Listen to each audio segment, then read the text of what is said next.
Rekan-rekan mahasiswa kuliah seni lukis dasar 1, kita lanjutkan materi kuliah kita pada bab ke-7 yaitu cat air atau video ke-7, video pembelajaran kuliah seni lukis dasar 1 sebagai pengkayaan modul kuliah seni lukis dasar 1. Baik, kita masuk di bab ke-7 yaitu cat air. Sifat khas cat air yang paling terkenal adalah transparan atau tembus pandang. Warna yang sudah ada di bawahnya ditumpangi masih tampak. Berarti putih, pakai putihnya kertas. Transparan berarti tembus pandang. Dengan demikian, warna tafril atau support atau landasan lukisan atau warna cat yang ada di bagian bawah, kalau tafril itu ya kertas itu, putihnya kertas. Kalau cat yang sudah ada di bawah itu ya kalau kita mau membuat misalnya pohon gitu, bikin hijau, ditambahi kuning gitu ya sudah nggak bisa kan. Maka kuning dulu tambah hijau karena transparan. Atau warna cat yang ada di bagian bawah akan tetap tampak. Untuk membuat warna putih misalnya, lukisan cat air di kertas akan memanfaatkan warna kertas tersebut. Jadi kalau misalnya ya teman-teman mau membuat rumah gitu, di atasnya ada terkena cahaya sangat terang misalnya, ya harus ditinggalkan itu. Ditinggalkan sampai putihnya terjaga. Nah, ada cara aman memang dengan namanya masking fluid. Di masker fluid atau penutup gitu, ditutup warna yang kira-kira putih diberi penutupnya. Saya juga ada video tentang bagaimana penggunaan masking fluid ini, nanti saya coba share ya teman-teman ya. Hal ini berbeda dengan cat lain yang cenderung memiliki sifat menutup atau opik seperti pada karakter cat minyak, cat akrilik maupun cat poster. Cat poster dan akrilik sudah kita bahas pada video selanjutnya sebelum ini ya. Hugh Greer lewat artikel berjudul Snow Demo dalam jurnal Watercolor Studio menyatakan bahwa dengan cat air ia akan melukis setransparan mungkin, khususnya saat mengikuti kompetisi. Jadi kalau kompetisi lukisan cat air ya harus transparan ya.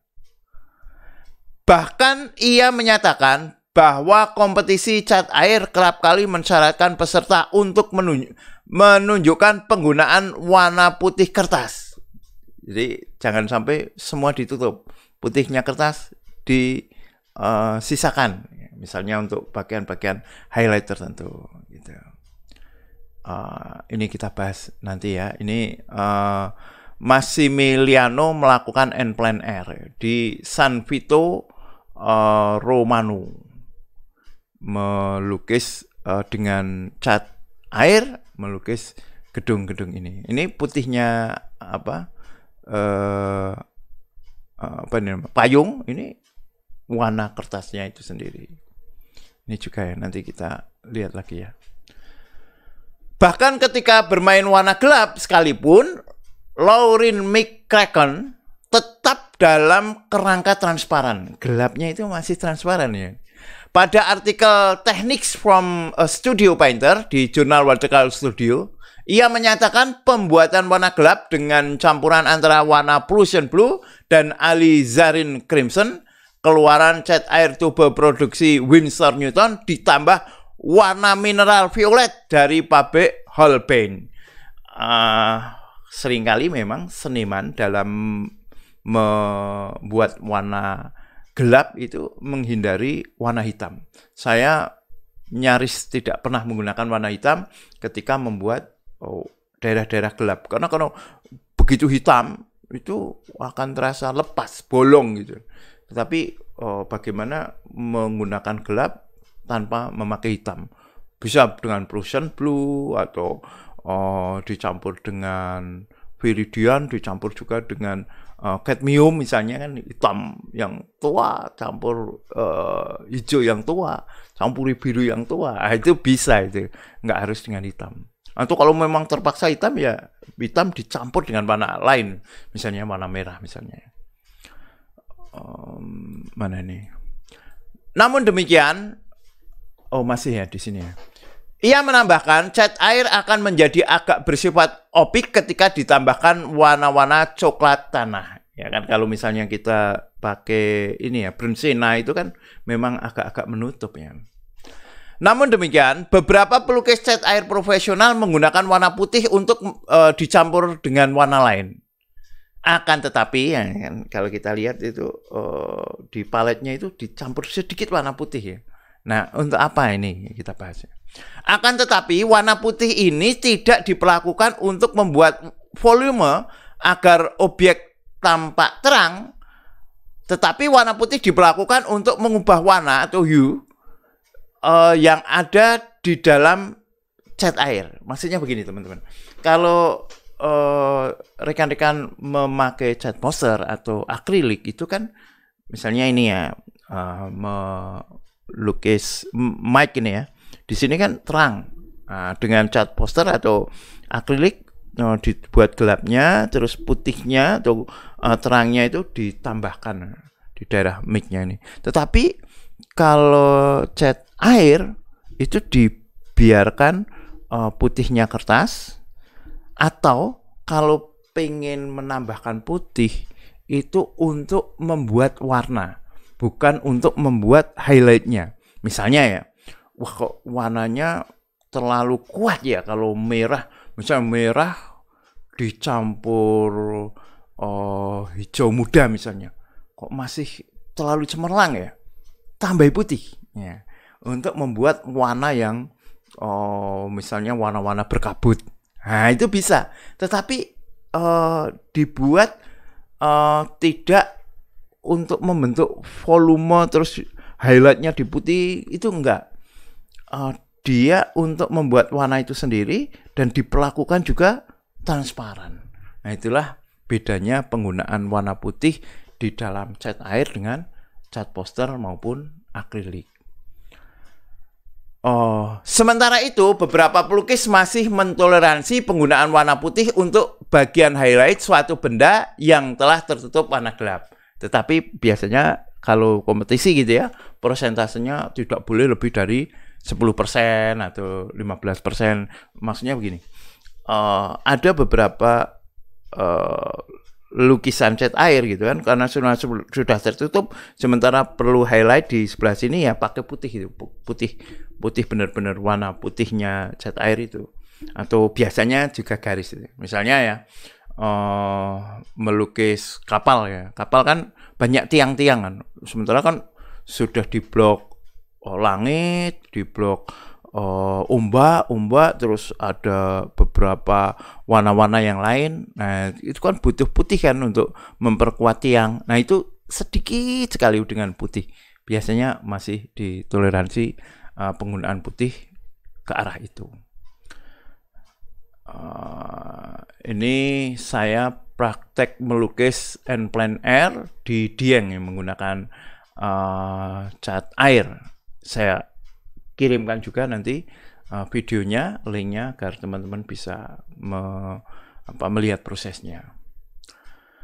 Media cat air di atas kertas memberikan banyak kemungkinan untuk eksplorasi teknik, yaitu dengan memainkan tingkat kebasahan atau kekeringan pada kertas maupun kuas.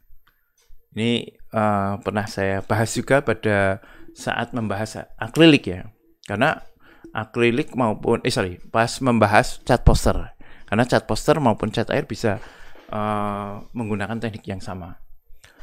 Cara ini akan menghasilkan berbagai kemungkinan seperti wet on wet, basah di basah, yaitu kuas yang kondisi cat airnya relatif encer untuk diterapkan pada kertas yang basah, atau wet on dry, basah di kering, yaitu kuas dengan kondisi cat air yang relatif encer di kertas kering, atau dry on wet, kering di basah, yaitu kuas kondisinya cat airnya relatif kental di kertas basah, ya kan, ada kemungkinannya kan 4 kan.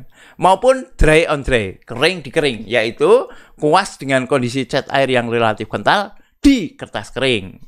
Efek spontanitas terjadi terutama pada teknik wet on wet. Nah, ini nanti saya juga akan memberikan link videonya agar lebih jelas seperti apa tuh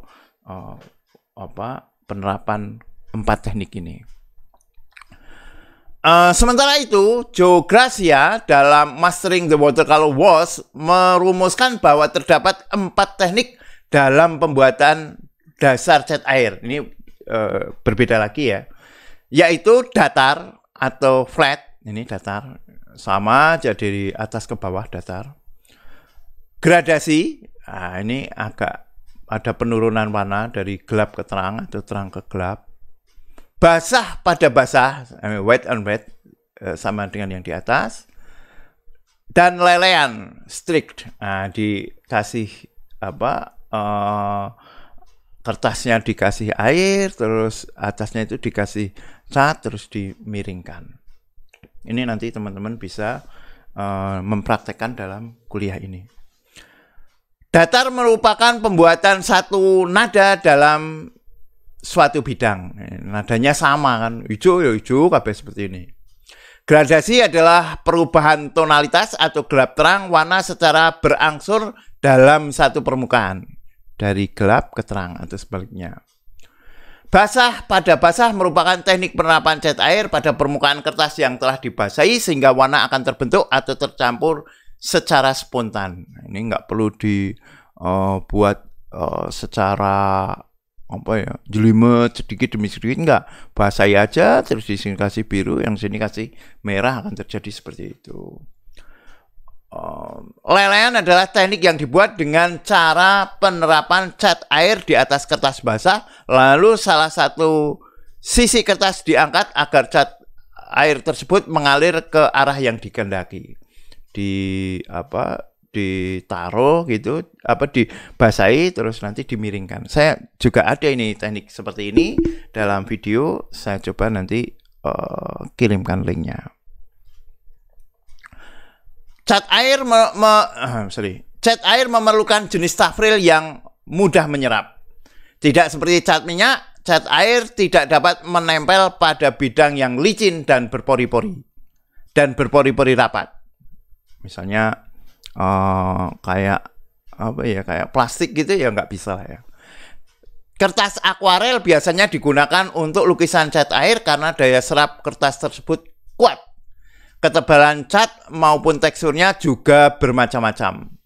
Modul ini akan diperkaya dengan video yang menerangkan tentang alat dan bahan dalam melukis cat air, yaitu video ketika saya mengawali kelas seni lukis dasar 1 beberapa tahun lalu sebelum pandemi.